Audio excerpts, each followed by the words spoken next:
வணக்கம் மங்களே, channel 5 cinema பார்த்துருக்கீங்க. நான் உங்கள் விஜய் கிருஷ்ணா பேசிகிட்டு இருக்கேன். இந்த செக்மெண்ட் பேனல் ஹெச், அதாவது ஹாலிவுட் அப்டேட்ஸ் வந்து பார்க்க போகிறோம். இந்த வாரம் என்னென்ன சம்பவங்கள் நடந்திருக்கு அப்படின்னு பார்த்தீங்கன்னா, ஃபஸ்ட்டு நம்ம மார்வல் டிசியோட அப்டேட்ஸ் கிட்ட இருந்தே போயிடுவோம். ஏன்னா அதுதான் ரொம்ப கம்மியான ஒரு அப்டேட்ஸாக வந்து இருக்குது. இப்போது ஃபஸ்ட்டு மார்வல் சைடு கிட்ட இருந்து பார்த்தீங்க அப்படின்னா, அடுத்த மாதம் அதாவது பிப்ரவரி 14ஆம் தேதி கேப்டன் அமெரிக்காவோட படம் வந்து ரிலீஸ் ஆக போகுது, பிரேவ் நியூ வேர்ல்ட். அந்த படத்துக்கான ப்ரொமோஷன் ஒர்க் வந்து இப்போ ஸ்டார்ட் பண்ணியிருக்காங்க. பயங்கரமாக நிறைய இடங்களில் இன்டர்வியூ கொடுக்குறதா இருக்கட்டும், எல்லா பக்கமே வந்து இந்த ரெட் ஹல்க்குன்னு அதை நோக்கி தான் வந்து கேள்விகள் போய்கிட்டு இருக்கு. ஸோ ரெட் ஹல்க் என்ன மாதிரியான ஒரு ரோல் ப்ளே பண்ண போகிறாரு, இன்னும் எத்தனை ஹல்க் வந்து இந்த கேப்டன் அமெரிக்கா படத்தில் இருக்க போகிறாங்க அப்படிங்கிறத ஒரு சின்ன சின்ன லீக்ஸ்லாம் வந்து அந்த சைட்லேருந்து வந்துக்கிட்டு இருந்தாலும் கூட நம்ம ஒட்டுமொத்தமாக படத்தில் பார்க்கும்போது எந்த மாதிரி இருக்குங்கிறத நம்ம வெயிட் பண்ணி பார்த்து தான் தெரிஞ்சுக்கணும். ஓகே, ஒரு பக்கம் கேப்டன் அமெரிக்காவோட படம் இந்த மாதிரி இருக்கு இல்லையா, அது இல்லாமல் மார்வல் சைட்லேருந்து இன்னொரு புது ப்ராஜெக்ட்ஸ் வந்து வரப்போகுது. என்னன்னு பார்த்தீங்கன்னா, டேர் டெவில் பார்ன் அகெயின் அப்படிங்கிற ஒரு சீரீஸ் வந்து டிஸ்னி பிளஸ் ஹாட்ஸ்டாரில் ஹையர் ஆக போகுது. இந்த டேர் டெவில் வந்து இதுக்கு முன்னாடி ஒரு டேர் டெவில் சீரீஸ் வந்து ப்ளே ஆகிட்டு இருந்துச்சு. அந்தோட கண்டினியூஷனாக தான் வந்து இந்த சீரீஸை வந்து கொண்டு வந்திருக்கோம் அப்படிங்கிற மாதிரி முன்னாடியே வந்து சொல்லியிருந்தாங்க. ஸோ இந்த சீரீஸுக்கான ஒரு புது ட்ரெய்லர் வந்து விட்டுருந்தாங்க. ரொம்பவே ஆக்ஷன் பேக்கடா, R-rated அப்படிங்கிற மாதிரி முன்னாடியே மென்ஷன் பண்ணியிருந்தாங்க. அதுக்கேற்ற மாதிரி ரத்தம் தெறிக்க ரொம்பவே சூப்பராகவே இருக்குது இந்த ட்ரெய்லர்.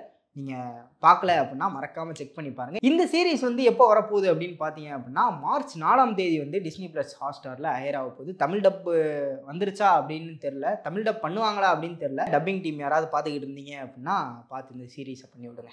ஓகே, இப்போ அப்படியே டிசி சைடு போனீங்க அப்படின்னு பார்த்தீங்க அப்படின்னா, சூப்பர் மேனுக்கான ஒரு படம் வந்து ரெடி ஆகிக்கிட்டு இருக்குது. கூடிய விரைவிலே வந்து அதற்கான ட்ரெய்லர் வந்து இருந்துச்சு. கூடிய விரைவிலே அந்த படத்தை வந்து நம்ம பார்த்துடலாம் அப்படிங்கிற ஒரு செய்தி இருந்துருந்துச்சு இல்லையா. இந்த வகையில் வந்து ஜேம்ஸ் கன் வந்து ஒரு புது ஃபோட்டோ வந்து ரிலீஸ் பண்ணியிருக்காப்புல.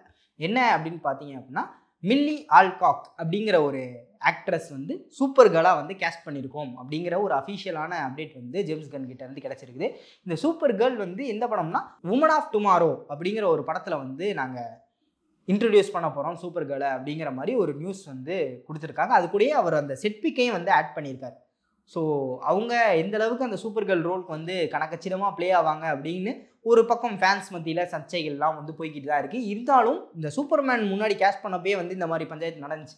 ஹென்ரி கெவல் தான் வந்து நாங்கள் சூப்பர்மேனாக பார்த்துருக்கோம், இவரை எப்படிப்பா பார்க்க முடியும் அப்படிங்கிற மாதிரி.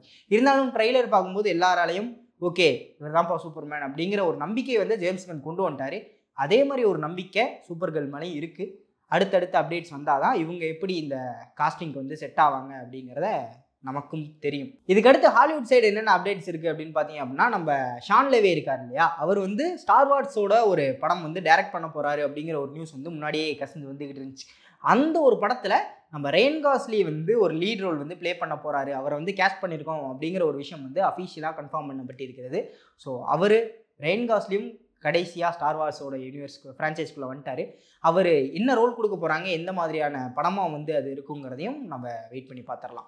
இது இல்லாமல் அடுத்து என்ன ஒரு இன்ட்ரெஸ்டிங்கான அப்டேட் அப்படின்னு பார்த்தீங்க அப்படின்னா, சோனிக் 3 படம் வந்து ரிலீஸ் ஆயிருந்துச்சு. ஒரு எதிர்பார்க்க முடியாத ஒரு ஃப்ரான்ச்சைஸ் தான். ஏன்னா இப்போ கேமிங் படங்களுக்கு வந்து ஹாலிவுட் சைடில் வந்து ஒரு கர்ஸ் இருந்துச்சு. கேமோட அடாப்டேஷன் படங்கள்னாவே அது ஃப்ளாப்பில் தான் முடியும் அப்படின்ட்டு இருந்த அந்த ஒரு லூப்பை வந்து சோனிக் வந்து உடச்சிது. அதுக்கடுத்து சோனிக் 2 வந்துச்சு வெற்றிகரமாக. சோனிக் 3யும் வந்து இப்போ நல்ல விதமாக ரிலீஸ் ஆன இந்த நிலையில் சோனிக் 4க்கான ஒரு அப்டேட் வந்து கிடச்சிருக்கு.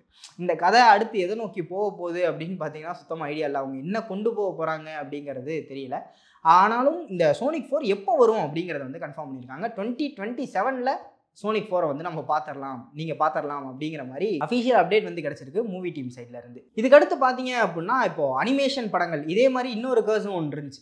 இப்போ அனிமேஷன் படங்கள் எல்லாத்தையும் வந்து லைவ் ஆக்ஷனாக எடுத்துக்கிட்டு இருக்காங்க. அந்த படங்களும் வந்து பெரிதளவுக்கு ஓடுறது இல்லை, அது ஒரு அளவான கலெக்ஷன் தான் எடுக்குது அப்படிங்கிற மாதிரி ஒரு கர்ஸ் இருந்துச்சு இல்லையா. அந்த கர்ஸை வந்து நம்ம லயன் கிங் வந்து உடச்சிருந்துச்சு. ஆனாலும் இப்போ செகண்டாக ரிலீஸ் ஆகிருக்க முஃபாசா வந்து அந்தளவுக்கு கலெக்ஷன் இல்லை அப்படிங்கிற மாதிரி பெரிதளவில் பேசப்பட்டு இருந்த இந்த நிலையில் இன்னொரு அனிமேஷன் படமும் லைவ் ஆக்ஷன் பண்ணப்படுது அப்படிங்கிறது நம்ம முன்னாடியே தெரிஞ்சிருந்துச்சு. ட்ரீம் ஒர்க்ஸ் ப்ரொடக்ஷனை சேர்ந்த how to train your dragon அந்த படத்தை வந்து லைவ் ஆக்ஷனில் கொண்டு வரோம் அப்படின்னு சொல்லி பிளான் பண்ணியிருந்தாங்க. இது எப்படிப்பா லைவ் ஆக்ஷனில் ஒர்க் ஆக போகுது அப்படிங்கிற நிறைய டவுட்ஸ் வந்து எழுந்துருந்துச்சு ஃபேன்ஸ் மத்தியில். ஓகே, அந்த ஒரு செட் பிக்ஸு சின்ன சின்ன லீக்ஸ்லாம் பார்க்கும்போது ஓகே நல்லா தான் இருக்குது அப்படின்ட்டு இருந்த இந்த நிலையில் ஒரு ட்ரெய்லர் வந்து ரிலீஸ் பண்ணியிருக்காங்க, புது ட்ரெய்லர். அந்த ட்ரெய்லர் பார்க்கும்போது உண்மையிலேயே சூப்பராக இருக்குது. அந்த கிராஃபிக்ஸ்லாம் அந்த டிராகன்லாம் பார்க்கும்போது ஓகே நமக்கு அந்த அனிமேஷன் படத்தில் வந்து எந்த அளவுக்கு ஒரு ஃபீல் கிடைச்சதோ அதே ஃபீலை வந்து புல் ஆஃப் பண்ண ட்ரை பண்ணியிருக்காங்க. அது நிறைய இடங்களில் நல்லாவே ஒர்க் ஆகியிருக்கு. ட்ரெய்லரில் படத்தில் எப்படி இருக்குது அப்படிங்கிறத நம்ம தியேட்டரில் பார்த்து தான் தெரிஞ்சுக்கணும். இந்த படம் பார்த்தீங்க அப்படின்னா ஜூன் 13 அன்னைக்கு வந்து தியேட்டரில் ரிலீஸ் ஆகுது, அதாவது 2025. So how to train your dragon fans ரெடியாக இருங்க, ஜூன் 13 அப்போது தியேட்டரில் மீட் பண்ணலாம். ஓகே, இப்போ அனிமேஷன் மூவிஸ் பற்றி பேசிக்கிட்டு இருந்தோம் இல்லையா?